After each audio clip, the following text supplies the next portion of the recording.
Hello everyone, it's Dove again. So I can't work on my Suboverland right now because it is really deep winter here in Indiana. We've got over a foot of snow on the ground.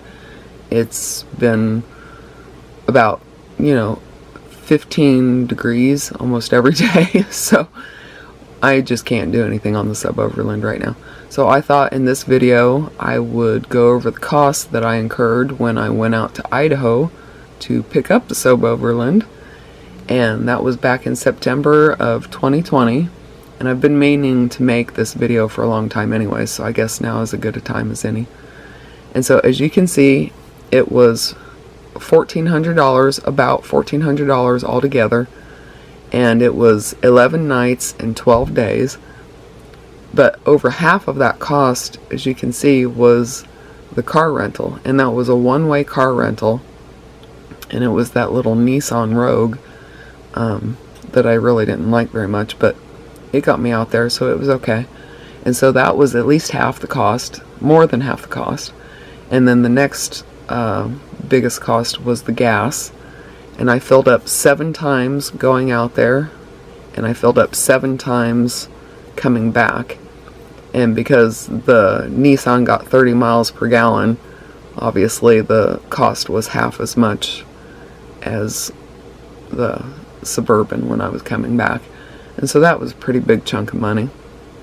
And then for 11 nights I stayed for 4 nights at paid campsites, and then 1 night in a hotel or a motel, whatever.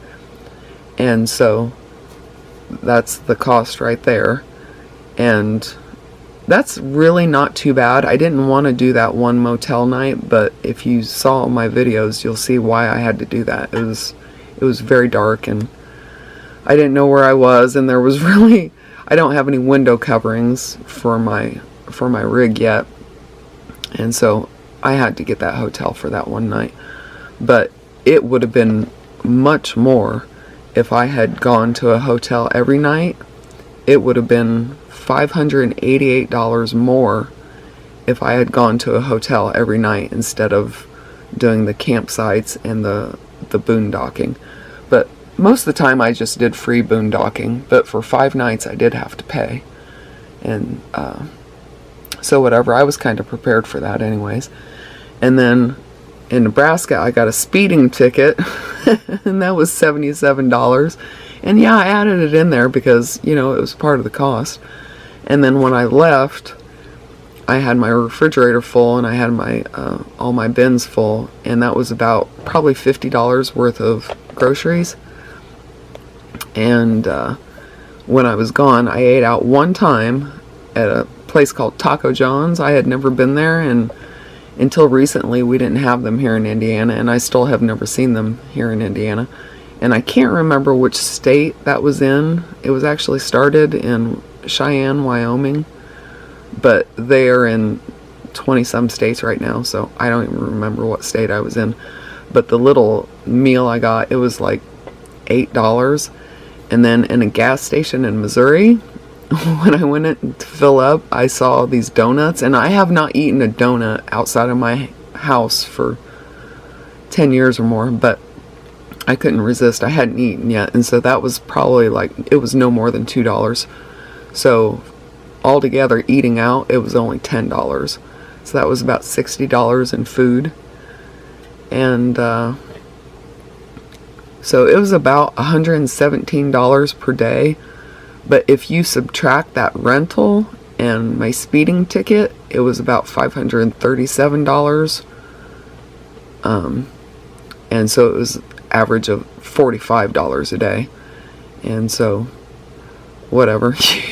I'm just gonna keep including, everything, because just to be honest, it did cost me $1,400 just to get out there and back. But then, if I had not brought my own food and everything, if I had eaten out twice a day at $15 a day, it would have cost me $120 more. So altogether, it could have cost me over $2,000 just for this one trip, but I saved money on my my camping and my lodging and also my food. And so I guess it wasn't too bad. It could have been worse, but it was a pretty expensive trip. I was actually surprised at how much it cost me to get out there.